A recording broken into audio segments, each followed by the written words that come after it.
Le jour de l'examen, vous devez répondre à 3 questions. Une question portant sur une vérification intérieure ou extérieure, une portant sur la sécurité routière et une sur les premiers secours. La vidéo ici présente concerne uniquement les questions de vérification extérieure et de sécurité routière. Pour le choix de celle-ci, l'inspecteur se référera aux 2 derniers chiffres du totaliseur kilométrique. Par exemple, ici, il vous posera la question numéro 43. Plusieurs questions vous amèneront à contrôler l'état, la propreté et le fonctionnement de certains éléments. C'est le cas par exemple des feux. Dans ce cas, vous vérifiez tous les éléments demandés et si tout est correct. Vous répondez qu'ils fonctionnent, autrement dit qu'ils sont allumés, qu'ils sont propres, autrement dit qu'ils ne sont pas sales, et qu'ils sont en bon état, autrement dit qu'ils ne sont pas cassés.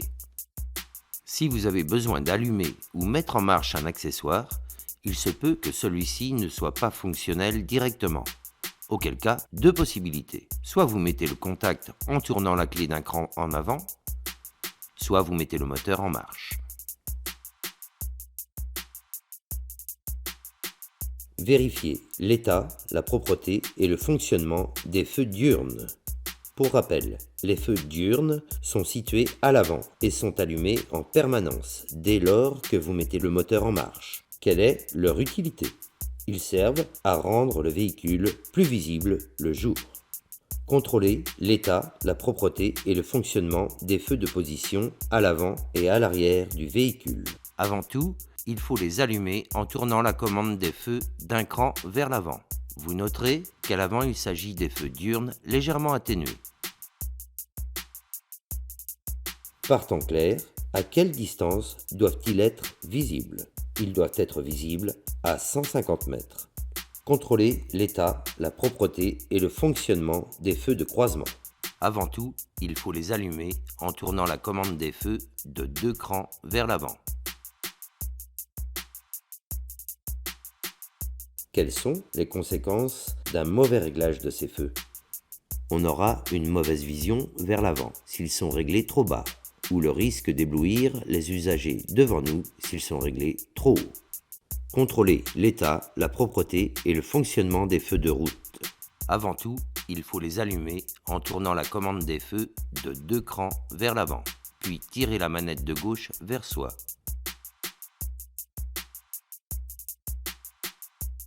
Citez un cas d'utilisation de l'appel lumineux. On peut utiliser l'appel lumineux pour avertir de son approche, en cas de danger, et à la place de l'avertisseur sonore. Contrôlez l'état, la propreté et le fonctionnement de tous les clignotants côté trottoir. Actionnez le clignotant du côté concerné. À noter qu'il y a 3 clignotants de chaque côté. Un à l'avant, un à l'arrière et un sur le côté, que l'on appelle répétiteur latéral. Quelle est la signification d'un clignotement plus rapide? Cela signifie qu'une des ampoules est grillée. Les autres encore en fonction se mettent alors à clignoter plus rapidement. Contrôlez l'état, la propreté et le fonctionnement des feux de détresse à l'avant et à l'arrière. Avant tout, il faut les allumer en appuyant sur le bouton au milieu de la console centrale. Le fonctionnement des feux de détresse consiste en l'allumage simultané de tous les clignotants. Dans quel cas doit-on les utiliser? On doit les utiliser en cas de panne, d'accident ou de ralentissement important. Contrôlez l'état, la propreté et le fonctionnement du ou des feux de brouillard arrière. Avant tout, il faut les allumer en tournant la commande des feux d'un cran vers l'avant, puis donner 2 impulsions avec la bague vers l'avant.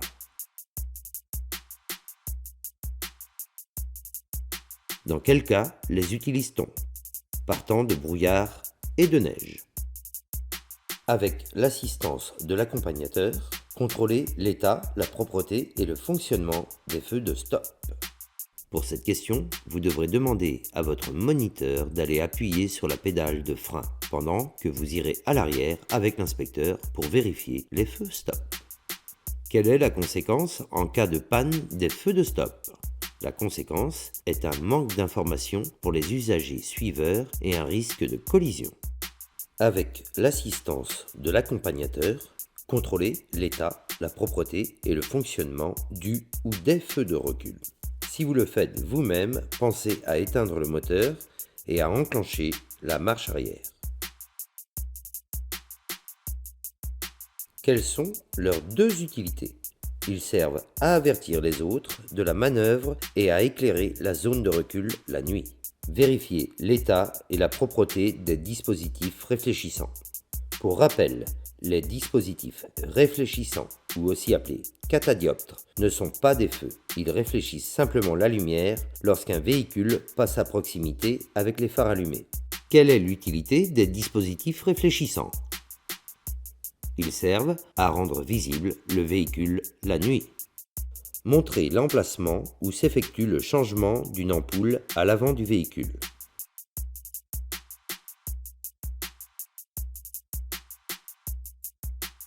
Quelles sont les conséquences en cas de panne d'un feu de croisement? On va avoir une mauvaise visibilité et le risque d'être confondu avec un deux roues. Montrer où s'effectue le changement d'une ampoule à l'arrière du véhicule.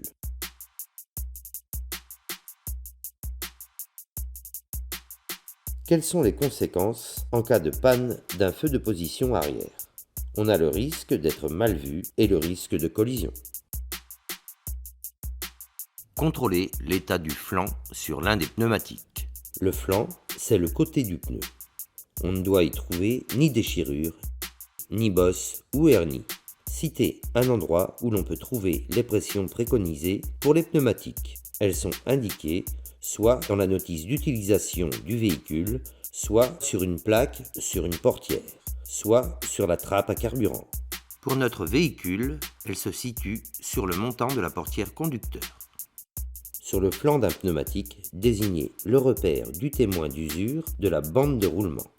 Pour cette question, la réponse peut varier en fonction de la marque du pneumatique. Il y a 3 symboles possibles: le bibendum Michelin, un triangle ou le symbole TWI.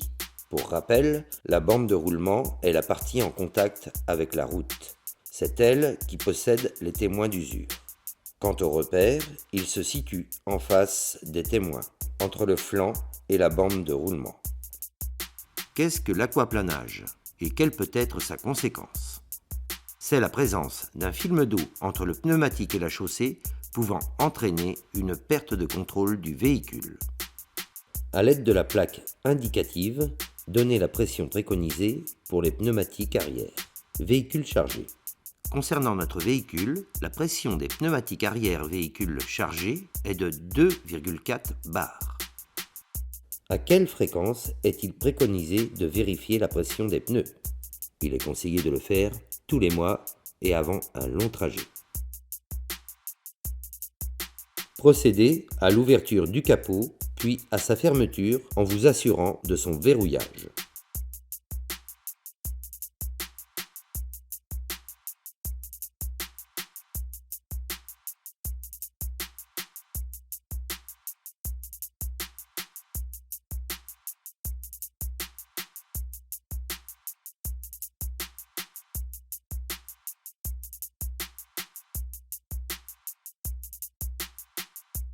Pour un capot s'ouvrant depuis l'avant du véhicule, quelle est l'utilité du dispositif de sécurité? Il empêche l'ouverture du capot en circulation en cas de mauvais verrouillage. En roulant, quel est le risque d'une mauvaise fermeture du capot? On a le risque que le capot s'ouvre, pouvant entraîner un accident. Montrez l'orifice de remplissage du produit lave-glace. Quel est le principal risque d'une absence de liquide lave-glace? On a le risque d'une mauvaise visibilité puisque les surfaces vitrées ne seront pas bien nettoyées. Pourquoi est-il préférable d'utiliser un liquide spécial en hiver? Pour éviter le gel du liquide, ce qui pourrait provoquer l'éclatement des canalisations. Montrez où s'effectue le remplissage de liquide de refroidissement. Quel est le danger si l'on complète le niveau du liquide lorsque le moteur est chaud? Il y a risque de projection et de brûlure, car avec la montée en température, le liquide est sous pression. Montrez où doit s'effectuer le contrôle du niveau du liquide de frein. Le niveau du liquide se voit par transparence et doit se situer entre le minimum et le maximum. Quelle est la conséquence d'un niveau insuffisant du liquide de frein? Il y a un risque de perte d'efficacité totale ou partielle du freinage. Montrer où s'effectue le remplissage de l'huile moteur. Montrer où doit s'effectuer le contrôle du niveau d'huile moteur. Quel est le risque d'un manque d'huile moteur? On a un risque de détérioration ou de casse moteur. Montrer l'emplacement de la batterie du véhicule. Quelle est la solution en cas de panne de batterie pour démarrer le véhicule sans le déplacer? Il y a deux possibilités. Soit on branche une deuxième batterie en parallèle, en branchant les plus ensemble et les moins ensemble, soit on la remplace par une batterie neuve.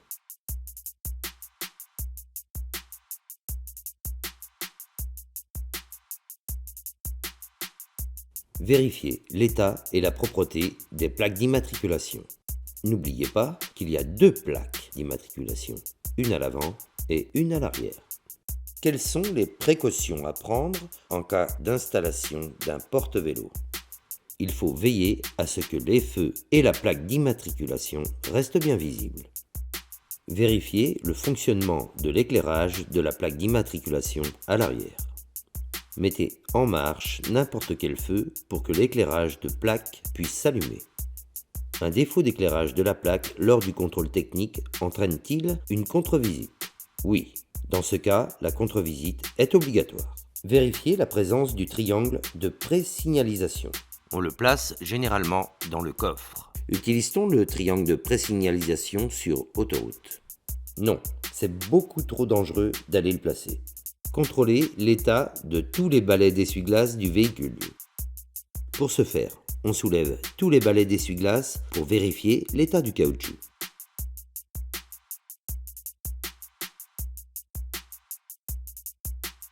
Quel est le risque de circuler avec des balais d'essuie-glace défectueux? On aura une mauvaise visibilité en cas d'intempérie. Montrez où se situent les gicleurs de lave-glace avant.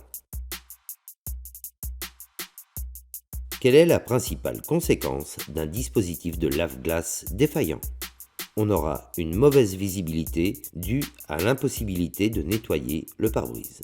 Indiquez où se situe la sécurité enfant sur l'une des portières arrière du véhicule.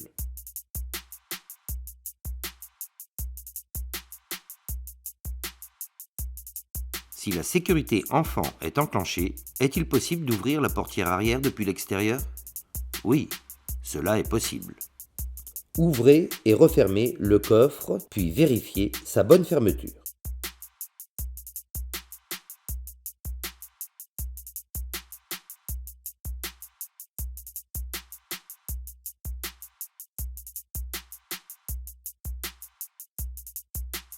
Lorsque vous transportez un poids important dans le coffre, quelles sont les précautions à prendre en ce qui concerne les pneumatiques et l'éclairage avant? Il faudra augmenter la pression des pneumatiques et régler la hauteur des feux avant. Quels sont les risques de circuler avec des objets sur la plage arrière?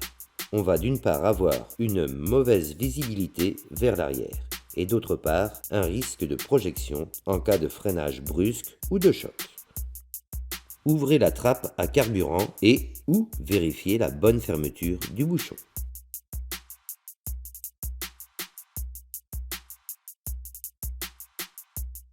Quelles sont les précautions à prendre lors du remplissage du réservoir?